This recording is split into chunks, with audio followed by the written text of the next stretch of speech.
안녕하세요. 갱년기를 신나게 살고 있는 보조개 미녀 보미입니다. 오늘은 우리 몸을 점점 녹이 슬게 만들어서 그 만성 질환으로부터 우리를 괴롭히는 활성산소를 생성시키는 주범들은 과연 어떤 것들이 있을까? 영양의학 가이드의 저자 스트랜드 박사는 활성산소를 생성시키는 그 주범들의 요인을 7가지를 꼽았는데요. 오늘은 그 중에 4가지를 먼저 말씀을 드리겠습니다. 첫 번째로 과도한 운동을 꼽았습니다. 케니스 쿠퍼 박사는 그의 저서 항산화 혁명에서 과도한 운동은 활성산소의 양을 현저하게 증가시킬 수 있다는 점을 강조합니다. 그는 격렬한 스포츠를 했던 운동선수 몇 명이 심장 발작, 또 뇌졸중, 암으로 조기 사망하는 것을 보고 굉장히 많이 우려를 했어요. 쿠퍼 박사의 저서는 과도한 운동이 실제로 우리의 건강에 해로울 수 있고 특히 수년간 과도한 운동을 지속할 경우에 그렇다고 경고하고 있습니다. 운동선수야 어쩔 수 없이 격렬한 운동을 감수할 수밖에 없지만 모든 사람에게 적당한 운동을 권장하고 보조제로 항산화제를 섭취하라고 추천합니다. 보통 일반인들은 운동을 좀 안 해서 걱정이지 이렇게 막 과도한 운동 때문에 걱정하는 건 별로 못 봤는데 그래도 간혹 좀 있어요. 운동에 너무 중독되어서 엄청나게 심하게 운동을 하는 사람이 가끔 있더라고요. 이런 사람들은 좀 생각해 봐야 되지 않을까? 그런 염려가 좀 됩니다. 국민 MC 허참님을 아시죠? 몇 해 전에 이분이 엄지의 제왕에서 직업을 잘 골라야 오래 산다라는 그런 주제로 방영하면서 11개의 직업군의 평균 수명을 조사한 자료를 공개했는데 수명이 가장 짧은 직업으로 운동선수가 꼽혔어요. 그런 자료를 제가 한 거를 봤는데 역시 이런 그 과도한 운동이 우리 몸에 해롭구나 그런 거를 좀 새삼 또 느꼈습니다. 두 번째로 과도한 스트레스입니다. 약간의 스트레스는 긍정적일 수 있죠. 당장에는 부담스럽더라도 적절하게 대응을 하면 내 자신의 삶이 더 나아질 수 있는 원동력이 될 수 있습니다. 하지만 지속적인 스트레스는 부정적인 스트레스죠. 적당한 정신적 스트레스는 활성산소를 약간 증가시킬 뿐이지만 과도하게 지속적으로 받는 그런 정신적 스트레스는 활성산소의 양을 아주 많이 증가를 시켜서 암이나 심장 발작을 일으키는 경우가 흔히 발생합니다. 스트랜드 박사는 이렇게 말을 해요. 이런 정신적 스트레스는 진료 시 내가 다루어야 할 가장 시급한 건강 문제다라고 말할 정도로 건강의 위험 요소로 꼽았습니다. 과도한 스트레스가 우리 몸에 정말 해로운 거는 다 알고 있는 사실이죠. 그러면 스트레스를 물리치는 방법에는 어떤 것들이 있을까? 더 가디언.com 자료를 토대로 몇 가지를 살펴보자면요. 먼저 원인 찾기입니다. 우리를 괴롭히는 문제의 종류로 실제적인 해법이 있는 문제가 있고 시간이 지나면 해결되는 문제가 있고요. 그리고 통제 밖에 있는 문제가 있다고 해요.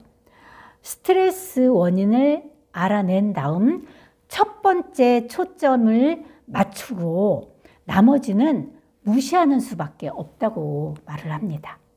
또 운동으로 물리치는 방법이 있습니다. 운동은 스트레스를 치료하지는 않지만 머리를 맑게 하고 기분을 가볍게 하는 데 도움이 되죠. 또 대화를 통해서 스트레스를 물리치는 방법입니다.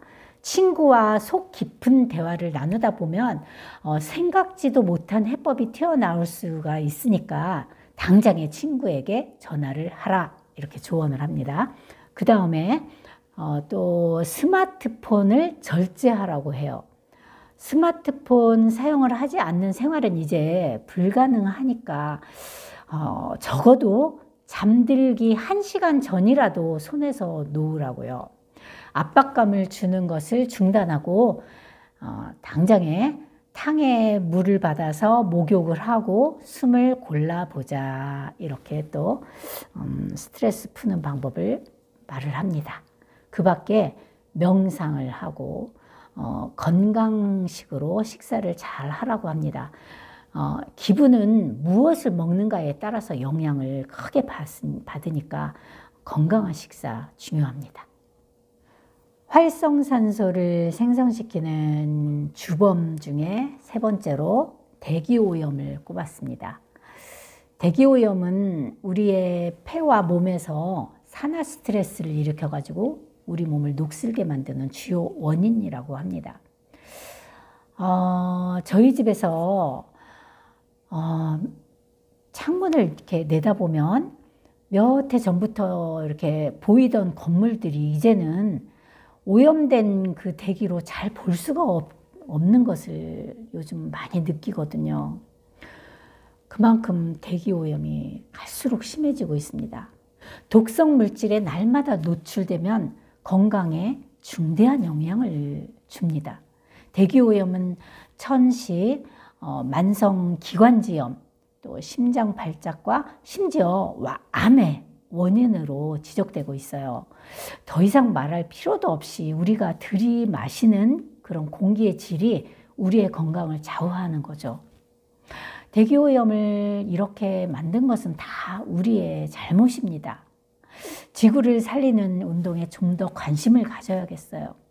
내가 불편해야 내가 살고 있는 이 지구가 살고 내가 살 수 있다는 것을 명심해야 하겠습니다. 자, 4번째로 흡연입니다.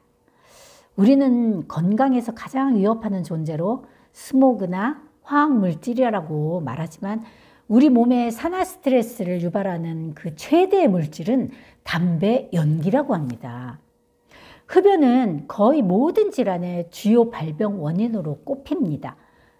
폐질환은 물론 전 세계 사망 원인 1위인 암이 언급될 때도 이 흡연은 빠지지 않습니다. 뇌혈관 질환, 또 심혈관 질환, 호흡기, 위장, 구강 질환에 큰 영향을 끼칩니다. 그럼 간접 흡연의 경우는 어떨까요? 간접 흡연이 더 해롭다고 합니다. 그건 양보다 질 때문이라고 해요. 흡연자가 마시는 연기는 필터를 통해 들어가지만 불 끝에서 이렇게 나는 것은 바로 타오르기 때문에 간접 흡연을 하는 건 생연기입니다. 독성 물질 함유량이 생연기에 더 많다는 겁니다. 이러한 이유로 공공장소에서 흡연을 제한하는 법률이 많은 나라에서 통과된 것이죠. 흡연자인 우리 친구님들은 꼭 건강을 생각하셔서 금연을 할 수 있도록 노력하시고요.